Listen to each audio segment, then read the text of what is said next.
এর সামনে দাঁড়িয়ে এক বৃদ্ধা মহিলা ঝুঁকে পড়েছে বয়সের ভারে। হাতে একটা ছোট কাপড়ের ব্যাগ আর এক হাতে ফোন। ব্যাগের ভিতর কিছু কাগজপত্র উকি দিচ্ছে। আমি ঢুকতে যাচ্ছি এটিএমের রুমে, হঠাৎ বৃদ্ধ টেনে ধরলেন হাতটা। বাবা, তুমি টাকা তুলবে? ভাবলাম গেল বোধ হয় কিছু। বলুন কি চাই? আমার ধারণার মিথ্যে প্রমাণ করে দিয়ে বৃদ্ধা বললেন, আমার কিছু টাকা তুলে দেবে বাবা? আমি ওই ঘরে ঢুকতে ভয় পাই। আমার খুব প্রয়োজন টাকার। আমি বললাম, চলুন ভিতরে। বৃদ্ধা বললেন, না বাবা, আমি ওই ঠান্ডা ঘরে ভিতরে যেতে পারবো না। আমি বাইরে থাকছি, তুমি তুলে এনে দাও। এই নাও এটিএম কার্ড। টাকা তোলার নাম্বারটা হলো 1212। আমি অবাক, এইভাবে এটিএমের পিন কেউ বলে দেয়? বললাম, এই নাম্বার কাউকে বলতে নেই। উনি বললেন, তাতে কি হয়েছে? তুমি কি বেশি টাকা তুলে নেবে? না না, সেটা পারবো না। অজ্ঞতা বললাম, বলুন কত টাকা? বাবা 9,000 টাকা তুলবে। দুষ্টু বুদ্ধি খেলে গেল মাথায়। আমি 9,000 পর 3বার তুললাম।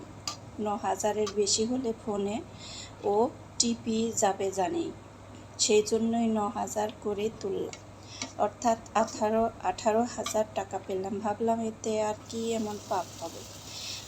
এমন খারাপ কাজ করিনি কোনো দিন, কিন্তু আজ আর লোভ সামলাতে পারলাম না। বাবা অপারেশনের খরচটা হয়ে যাবে, বাবা আবার ভালো করে হাঁটতে পারবে। নিলাম টাকাটা। গরিবের সবসময় ন্যায় নীতি দেখলে চলে না। এরপর নিজের 2,000 টাকা তুললাম। বাইরে বেরিয়ে 9,000 টাকা বৃদ্ধার দিকে বাড়িয়ে বললাম, নিন মা। 9,000 টাকা তুললাম। একটু হেসে বৃদ্ধা টাকাটা নিলেন। এটিএম কার্ডটাও ফেরত দিলাম।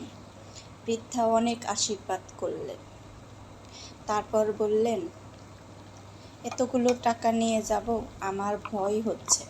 একটু সাথে যাবে বাবা? তুমি তো বাস থেকে নামলে দেখলাম, তোমার তো গাড়ি নেই। ওই সামনে বা বসপাড়া বোধহয় ক্লাবের উপরে তলায় আমি থাকি। নিচটা ছেড়ে দিয়েছি ক্লাব করার জন্যে। অনেক দিন ধরেই ছেলেগুলো ক্লাবে সবসময় ধরেছিল। অনেক ছেলে থাকে ক্লাবে সবসময়, ওরা তো আমাকে দেখে সবসময় দেখে রাখে। একা মানুষ, এত বড় বাড়িতে এখানে পৌঁছিয়ে দিলেই হবে। ওই যে টেটুটা যাচ্ছে, ওটাকে ডাকো। এটাই উঠে বসলাম। টেটু বৃদ্ধে খুঁটিয়ে সব চিকিৎসা করতে লাগলেন।